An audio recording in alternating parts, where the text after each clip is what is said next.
ज्याचं करावं भलं तो म्हणतो माझंच खरं. बघितलंस, तुझ्या बायकोने थोबाडीत मारली मला. हीच लायकी आहे का माझी या घरात? ढोंग करू नकोस. काल मी तुला मंगळसूत्रावरनं ओरडले होते म्हणून तू आज हा सूड उगवलायस.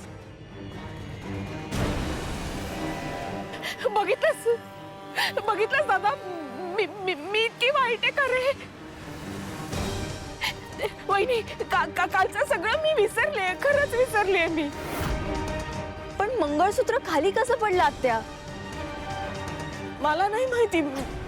मी तर फक्त गजराच माळत होते ना, ते बहुतेक निसटलं असेल ते मंगळसूत्र. मला निसटलं नाही, तू त्याचा हुक काढलायस.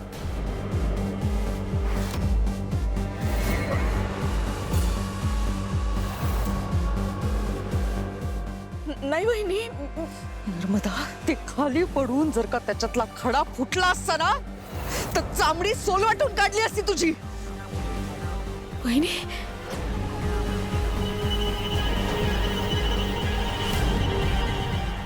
अहो वहिनी, काय बोलताय काय तुम्ही?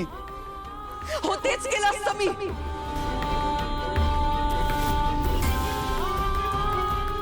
पण मामी, तसं काही झालं नाही ना.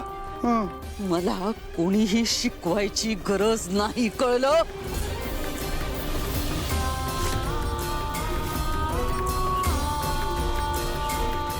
आई, एवढं स्ट्रॉंगली रिॲक्ट करायला काय झालं?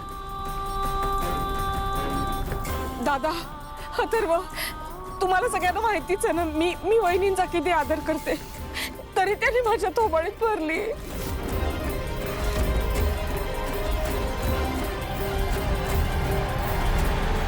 अहो आत्या, पण आपल्या सगळ्यांनाच माहिती आहे की मंजिरी मॅडम त्यांच्या मंगळसूत्राला किती जपतात ते. मग तुम्ही काळजी घ्यायला पाहिजे ना. दादासाहेब आणि अथर्व समोर नर्मदाला थोबाडीत मारायला नको होती.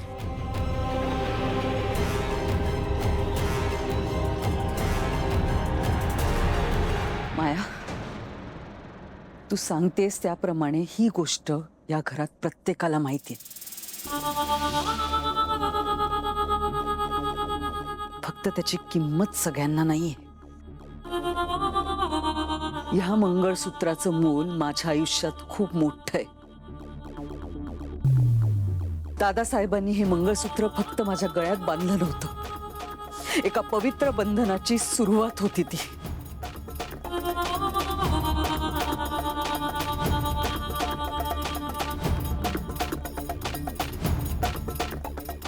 एका निराधार स्त्रीला एका देव माणसाने दिलेलं वरदान, मान सन्मान, नवीन आयुष्य आहे हे मंगळसूत्र.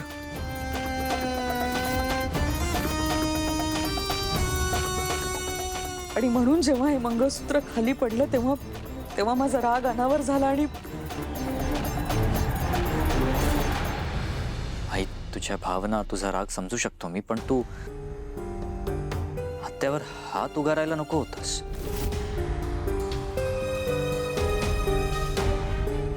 आत्या, आईकडून हे चुकून झालंय. तिच्या वतीने मी सॉरी म्हणतो. नाही अथर्व, तू माफी नको मागूस.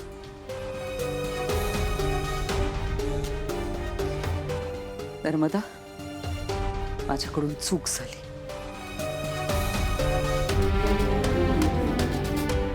मला माफ कर.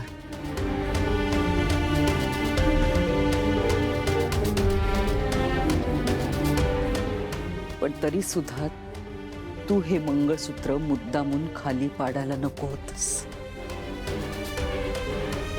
किती नाटकं करशील ग मंजिरी, एक नंबरची ढोंगी आहेस. नर्मदा, आपण काय आणि कसं वागतो याचं जरा भान ठेवायला शिक. आणि सततची तुझी कटकारस्थानं करणं बंद कर आता. दादा, अरे पण मी काही बोलायची गरज नाही नर्मदा. मिळून मिसळून राहायला कधी जमणार आहे की नाही आयुष्यात?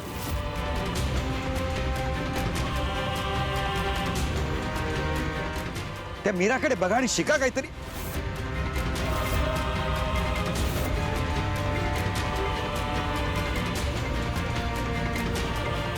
ती मुलगी या घरात आली तेव्हा कोणाशीही नातं नसताना सुद्धा अतिशय प्रेमाने सगळ्यांशी वागत होती. आणि आज या घरची सून झाल्यानंतरही तिच्या वागण्यात तसुभरी फरक पडलेला नाही.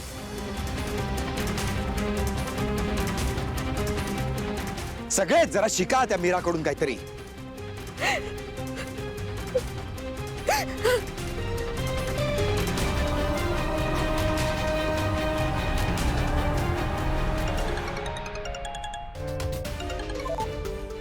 हॅलो, हां मी पोचीन वेळेवर. हो, डोंट वरी, निघतोच आहे. हो, सी यू. बाबा, आई, येतो मी.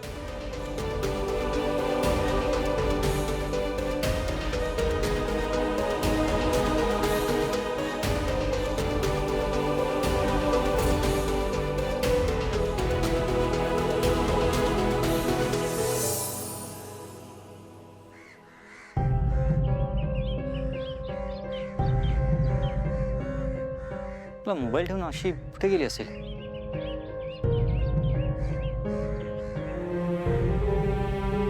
माळी काका,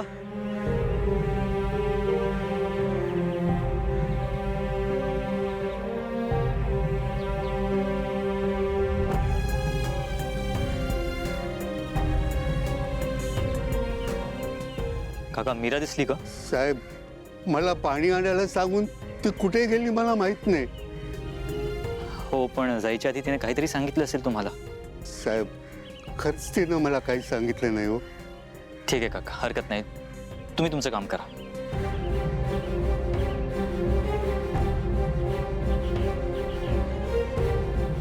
हा तिचा प्रँक तर नसेल.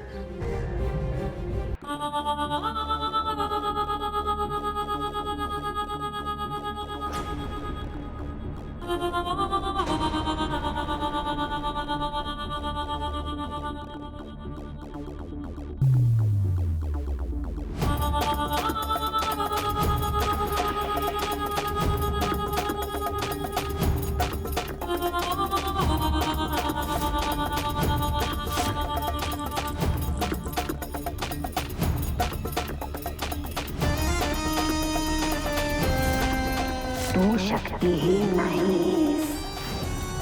ती शक्ती तू तुझ्या गळ्यात घालून फिरतेस. हा कालमुखमणी माझ्या शक्तीचा स्रोत आहे. लवकरच तो दिवस येईल ज्या दिवशी हा मणी चमकेल